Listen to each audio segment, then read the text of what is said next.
السلام علیکم everyone, welcome back to my channel حقیقی پراسرار واقعات۔ آج کا جو واقعہ ہے وہ ایک پراسرار گھر کے بارے میں ہے۔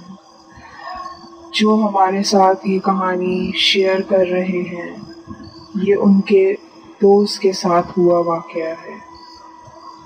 وہ بتاتے ہیں کہ ان کے دوست ایک قدیم گھر میں شفٹ ہوئے جو بظاہر ہندوؤں کے زمانے کا بنا ہوا لگتا تھا۔ ایک عجیب کشش تھی لیکن پھر بھی لوگ طرح طرح کی باتیں کرتے تھے۔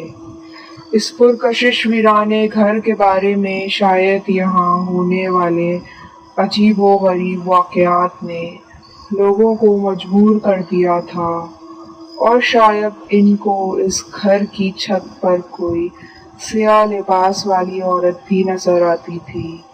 یہاں جو ایک نیا چھوٹا سا گھرانہ رہنے آیا تھا، یعنی ان کے دوست، وہ بھی انہی باتوں کا شکار ہوئے۔ کسی نے کہا کہ یہاں آئے ہو اب مزہ آئے گا، کسی نے کہا کہ دیکھتے ہیں آپ لوگ کتنے دن یہاں رہ سکیں گے، اور بھی طرح طرح کی باتیں سننے کو ملی جن کی آگے چل کر معلومات کھلے گی۔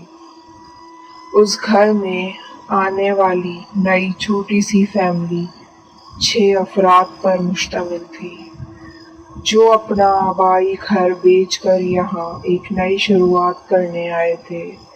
بظاہر تو سب ٹھیک تھا، لیکن یہاں آنے کے چند ماہ بعد ہی بہت زیادہ نقصان ہونے لگے، کبھی مالی تو کبھی جانی، لیکن اللہ پاک اپنے فضل و کرم سے زیادہ نقصان سے بچا لیتا۔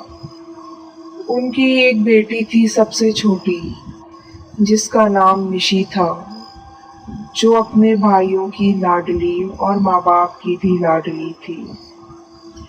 اس گھر میں شفٹ ہونے کے 4 مہینے بعد آئی، کیونکہ اس کا پرانا اسکول اس گھر سے بہت دور تھا، تو وہ اپنی خالہ کے گھر پر رہتی تھی اور اپنی جماعت مکمل کر کے یہاں رہنے کے لیے آئی تھی۔ ایک دن معمول کے مطابق اس کی آنکھ فجر کے وقت کھلی۔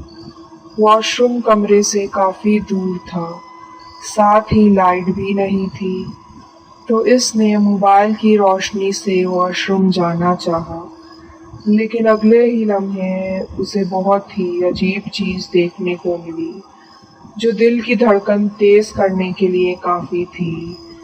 جو ہی اس نے روشنی آگے کی طرف بڑھائی، اس نے دیکھا کہ سیاہ رنگ کی ایک عجیب سی ہوائی مخلوق واش روم کے اندر جھانک رہی تھی۔ دیکھنے سے اس کی جنس مرد کی معلوم ہوتی تھی۔ یہ منظر دیکھنے کے بعد مشی بہت زیادہ سہم گئی، اس کی ٹانگوں میں سے جان نکلنے لگی۔ اگلے ہی لمحے اس نے اپنے قدم واپس کمرے کی طرف کیے اور جا کر لیٹ گئی، لیکن ڈر کی وجہ سے نیند کا آنا مشکل تھا۔ نشی ہر رات صرف ایک ہی خواب دیکھتی کہ کوئی اسے کہہ رہا ہو یہاں سے نکل جاؤ، یہ ہمارا گھر ہے۔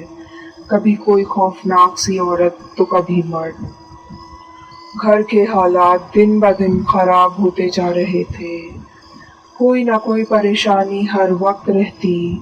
سب سے پہلے مشی کے بڑے بھائی کو ایک عجیب بیماری نے آ گھیرا، جس میں وہ ہر وقت بخار میں مبتلا رہتا، اور جیسے ہی کھڑے ہونے کی کوشش کرتا، کھڑے قد سے گزر جاتا، اور ساتھ ہی ہرے رنگ کی الٹی ہوتی۔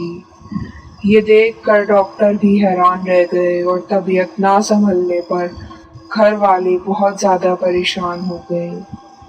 مشی ہر رات اپنے بڑے بھائی کے متعلق ایک خواب دیکھتی، جس میں مشی کو اپنا پرانا گھر نظر آیا، اور اس کے انتہائی پچھلے کمرے میں اسے ایک عورت نظر آئی جو اس کے بھائی کی ٹانگ کو بڑی بے رحمی سے بگدے سے کاٹ کر کھا رہی تھی، اور نتیجتاً بڑے بھائی کی ٹانگ کا مسئلہ ہو گیا، اور اس کی چال میں ہلکی سی معذوری آ گئی، جس کی وجہ سے وہ لنگڑا کر چلنے لگا۔